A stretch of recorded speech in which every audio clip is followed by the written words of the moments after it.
Mark Darrandall.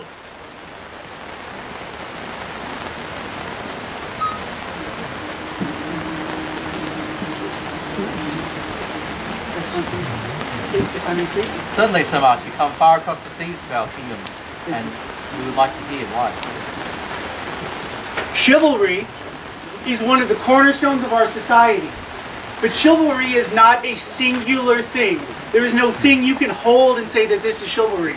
Chivalry is what happens when the path of virtue is walked, when those virtues come together. Prowess, without humility, can become tyranny through power. Humility without faith can become despair. When these virtues come together, they create something that is greater than the sum of their parts. When you walk this path, you can become something greater than you are. Countess Eva has walked this path with all her heart, and she has forged herself into something greater than she was. And although she has served in many ways, in this new station that she would inhabit, she will serve something greater than she is. And so I ask of you to call her forth and let her assume this new role so that she may serve you as she has up until this point. These are words of wisdom indeed, Duke, and our minds are as one. We call forth Eva von Danzig. Let all members of the Order of Chivalry here present come and kneel before their majesties.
There is a spokesperson from the peers and populace about this candidate, and we call her forth now. Your Majesty, my apologies. Be a moment to make way amongst this plethora of knights. She must part the Red Sea. I am Mistress Sabine de Bourbonnais, and I am the fortunate laurel to this young woman. It is my great pleasure to speak to you today on her behalf and on behalf of all peers here present. As most of you know, from Anyala to the Crescent Isles, from the northern reaches to Innisfree, Eva has excelled herself in prowess and her technical skill on the field. Well, what I'm mostly told about her fighting is that she brings a real passion to her fighting that many find inspiring. She has an enthusiasm that drags everybody along. She inspires others to keep picking themselves up and keep fighting long after they should have gone off to dinner, or they should be informed. Yes, they should be informed. Her enthusiasm and her passion for her fighting is on display everywhere she travels. and at every event where she picks up her sword. Not only is she a wonderful fighter who has shown these beautiful skills, she has also served this kingdom very ably as a queen. She used her very good judgment and was exercised and comported herself with grace and courtesy everywhere she went. She's a much beloved queen of this country, and she continues to serve as countess. We also see her continuing her service now as Baroness of Inalgar. And by all accounts from her people down there, she's looking after Your Majesty's lands very ably, doing a wonderful job, representing the crown very well. She runs many events and does a great deal of work in Inalgar for Your Majesties. Now we return to her skill as an artisan, because being a knight is about more than just being skilled with the sword. I would like to tell you that this is the most talented apprentice that you see before you, and we have had a long-standing relationship that has gone on nigh 7 years now. I would also like to tell you that she is the most, let's see what I'm looking for. It's perhaps negligent apprentice. When she comes to visit with me, we spend many hours talking about fighting. I bring out my books to enthuse and inspire her, and we talk about fighting. I produce projects to discuss, and there's more fighting. I would like to think that Eva probably may have aspired to the laurel long before now, but her primary passion has always been the sword. It is my greatest pleasure to stand here on behalf of all the peers of Lockhart and let you all know that we consider her our peer.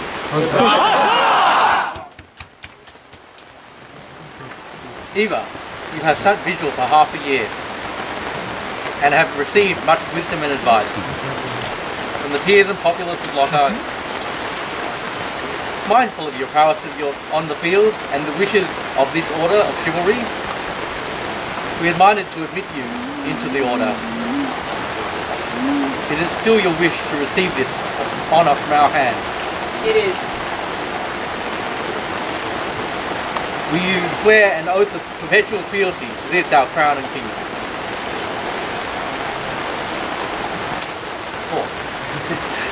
Do you hold an oath of fealty as a squire to any member of our order? I do, Your Majesties. To Sir Martin.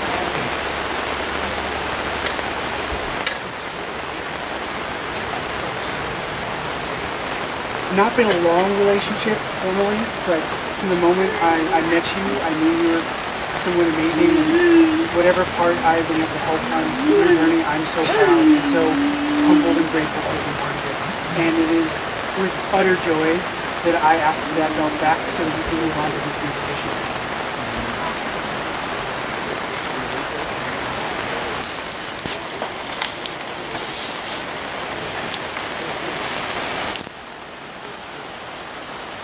Thank you so much for giving me the time.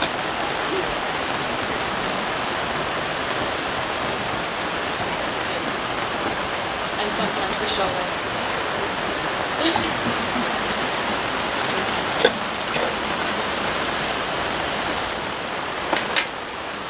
Countess Eva, a knight must swear fealty. For this moment forth shall be the defence and justice of this kingdom. Your deeds will reflect on the kingdom and the crown will respect your honest counsel. Do you vow to treat all with courtesy and to uphold the laws and traditions of our kingdom? I do so. You have sworn fealty to us before as a member of the royal peerage. Will you now swear fealty as a knight of our realm? Which sword do you wish to swear your fealty? If it please your Majesty, I would swear fealty on the sword of state.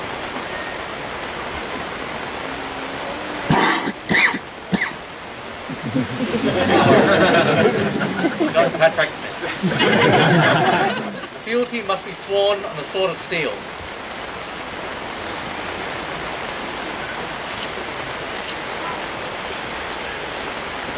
Here do I swear by mouth and hand, fealty and service to the crown and kingdom of Lochar.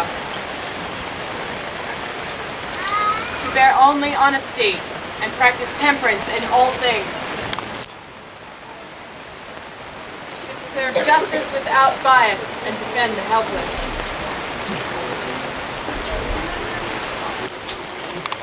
To act with generosity and nurture any who would seek the path of chivalry. To lead in arms in times of war and in service in times of peace. I furthermore swear that I shall reflect upon the beginnings of chivalry, so that I may honor those who have come before and serve as humble inspiration for those yet to come. From this hour henceforth, until the king depart his throne, death take me, or judgment come. So say I, Eva von Danzig. We hear your word, Eva, and we return them. With your fealty with love, your valor with honor, and oath-breaking with justice. And we for our part do swear fealty to you, and to your household, and to your most noble order, until we depart from our throne, death take us, or the world end. So say we, Lochar.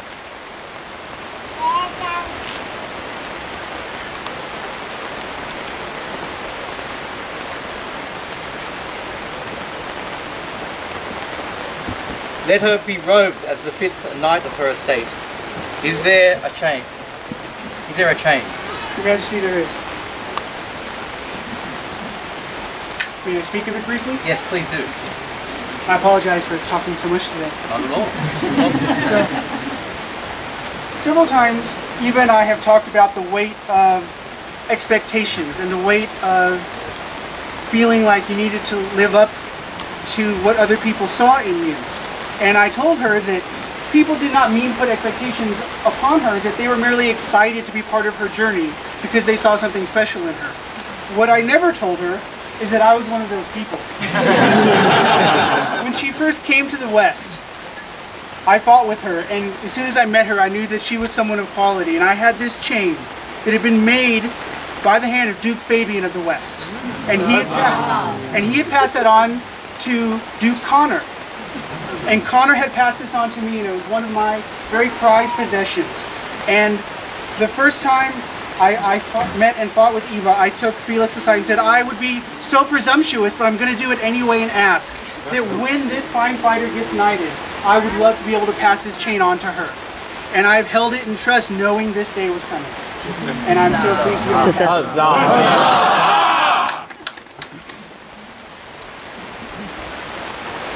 Very fine chain. Now Eva, this chain of fealty binds you to the crown and to the kingdom. You'll find that its weight is significant and it is representative of the burden that the crown and the peerage share in its duty to the people.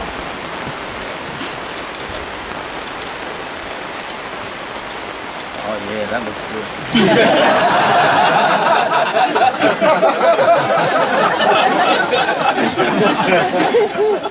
I'm not taking that back. The belt of white symbolizes purity, and a knight must strive to remain untainted by misdeeds and falsehoods. In order to serve the kingdom as a symbol of humility and grace is their belt. There is a Majesty. Does it have a history?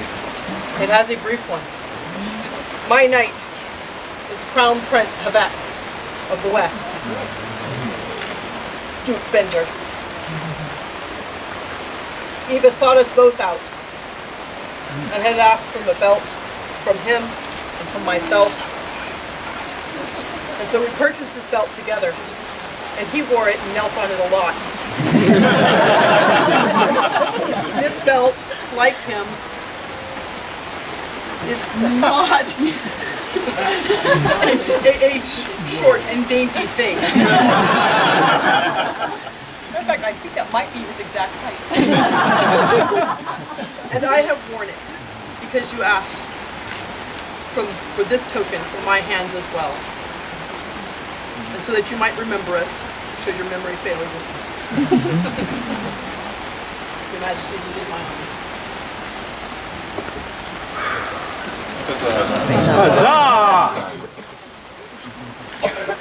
Sir Felix.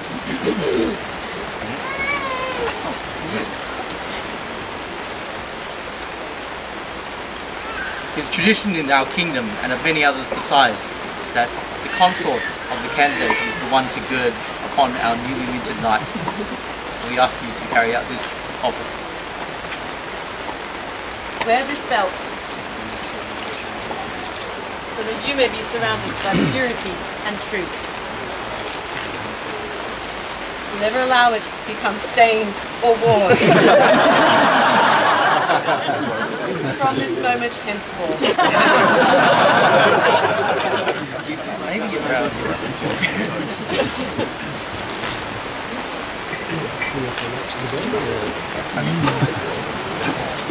A knight is adorned with spurs.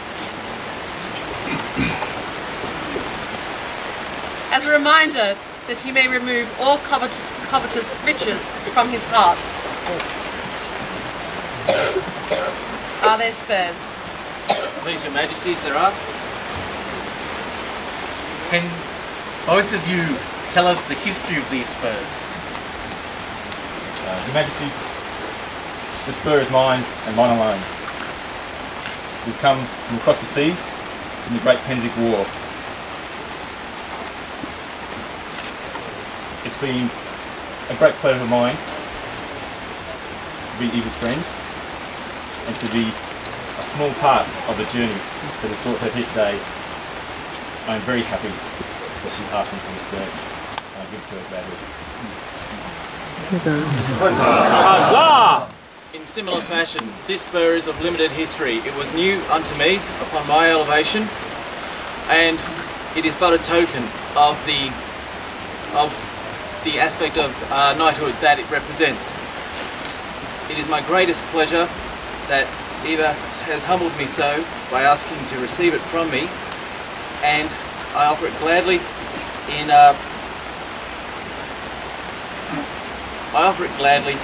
and with thanks that you have honoured me so in this fashion. Thank you. Gentlemen, please attach the spurs to her heels. You are... May these spurs rest upon your feet, guiding your steps upon the path of chivalry, which your brothers have travelled before you. May they remind you of the path before you and from where you have come.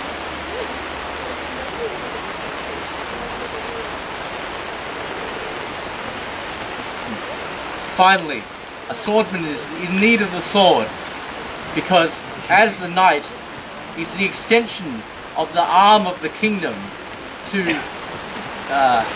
mete out its justice, so must that arm itself hold a weapon by which it can be as precise as it needs to be, and no more.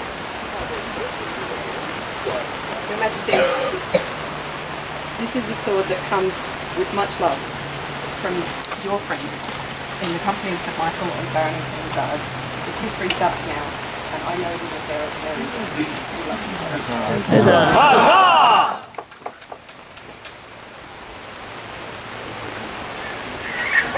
Now that you are properly adorned and have heard the meaning of these symbols, we ask you one last time, is it still your wish that you should join this noble order from our hand? It is, Your Majesties.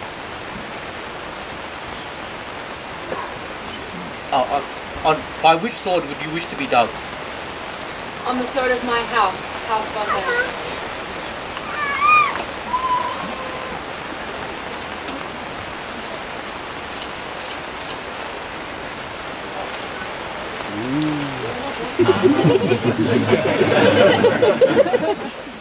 I won't say it's a better blade than the Sword of State.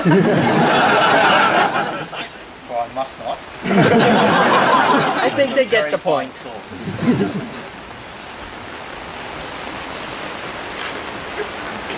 Be generous and nurture your kingdom in words and deeds.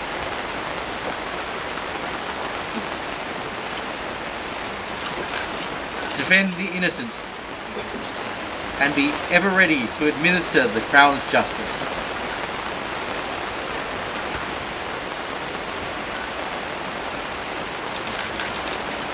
Be ever mindful of your vows.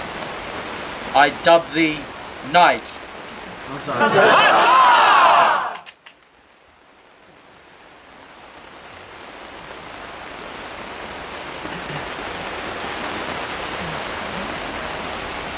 Bow your head. Know now that you are made a knight, but you must succor the defenceless, seek justice for those of every station, and maintain the honour of knighthood. Remain humble in victory and courageous in defeat. Knighthood shall bring you pain as well as honour. May this blow remind you of your duty.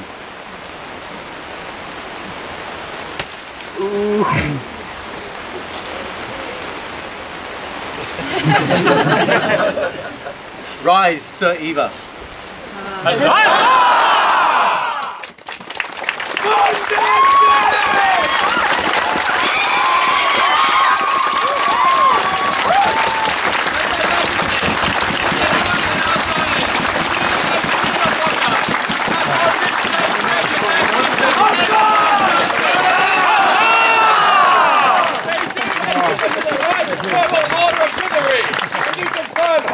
To bear arms by letter patent, to wit, per band sinister, Rayoni, gules and ermine, 2 squirrels respect and counterchanged, by our word and hand, this 4th day of April, Anusazitatis 49, Kingerai, Rex, Altani, Regina, Führte Ritter Eva, neuester Ritter im Königreich Lokak, hep, hep,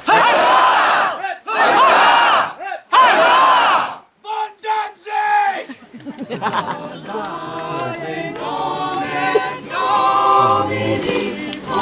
That was a bit of a disaster, isn't it?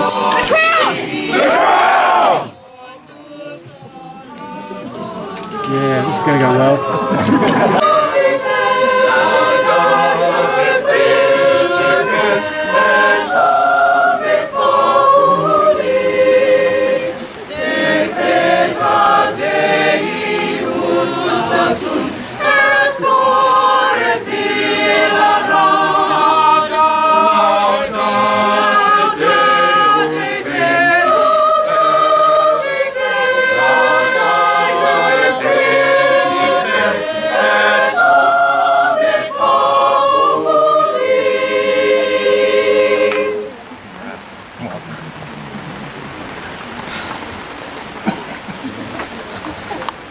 Now, go, all ye good knights of Lockhart, and serve the kingdom. Greet with the populace, and know how you further the aims of our kingdom and our society. Thank you. Huzzah!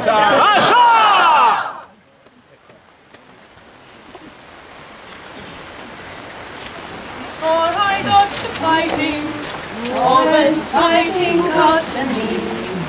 I looked to find examples on the field of chivalry.